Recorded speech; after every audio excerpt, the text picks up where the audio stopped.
Assalamualaikum warahmatullahi wabarakatuh.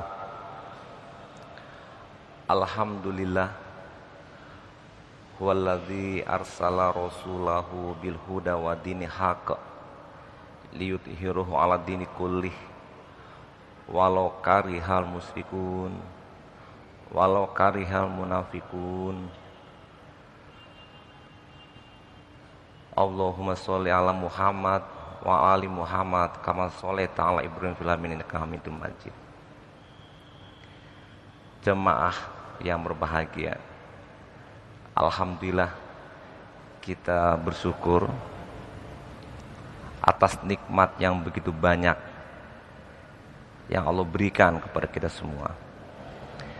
Dan juga tentu kita bersyukur karena Dialah Allah yang telah memberikan kenikmatan yang begitu banyak, dan juga Dialah pula yang menurunkan Nabi Muhammad SAW bagi kita semua, sehingga kita bisa mendapatkan penghidupan yang layak, yang tenang, yang tentram, yang bahagia, dan insya Allah pun kita akan dapati di akhirat.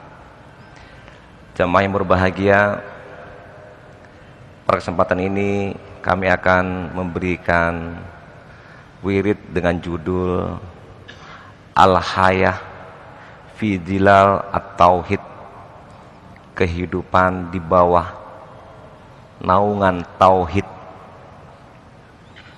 Seperti beberapa materi yang sebelumnya yang pernah kita berikan berkaitan dengan tauhid, yaitu kalimat la ilaha illallah, suatu kalimat agung, kalimat utama, kalimat yang tinggi, kalimat yang besar maknanya, bahkan dijadikan sebagai rujukan bagi semuanya, dijadikan pedoman, dijadikan panduan, dijadikan sebagai dasar buat kita hidup. Bahkan kita pun siap untuk mengorbankan jiwa, mengorbankan diri, apalagi waktu, tenaga, dan pikiran untuk tetap la ilaha illallah hadir pada diri kita. Tentu ada pertanyaan kenapa demikian. Sebagai satu contoh, para sahabat Nabi kita Muhammad Rasulullah SAW ketika di Mekah sebagai contoh, begitu banyak sahabat-sahabat Nabi termasuk Nabi Muhammad Rasulullah SAW disiksa, diboikot, dihina, dicaci, dimaki, dievakuasi, ditahan di penjara, dibunuh. Bilal bin Rabah sebagai satu contoh,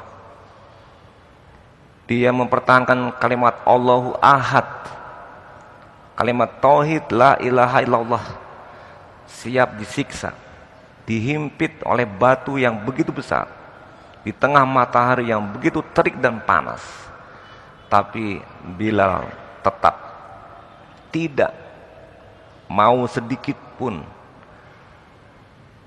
mengikuti mereka menjadikan Tuhan Al-Lata, Al-Uzza, Al-Mana, tapi tetap Allah sebagai Tuhan. La ilaha illallah. Kenapa demikian? Kenapa para sahabat-sahabat Nabi mau mempertahankan kalimat Allahu Ahad walaupun dirinya disiksa begitu hebat, dahsyat? Tidak hanya lelaki mukmin, wanita mukminat pun sebagai sahabat dan sahabiah Nabi ditusuk, dibunuh hanya untuk mempertahankan kalimat la ilaha illallah. Kenapa mereka mau mempertahankan walaupun taruhannya adalah ajal, taruhannya adalah nyawanya, mati dia? Karena jawabannya adalah karena dengan mempertahankan kalimat la ilaha illallah, disitulah letak kemenangan, disitulah letak kebahagiaan, Disitulah letak ketentraman, ketenangan.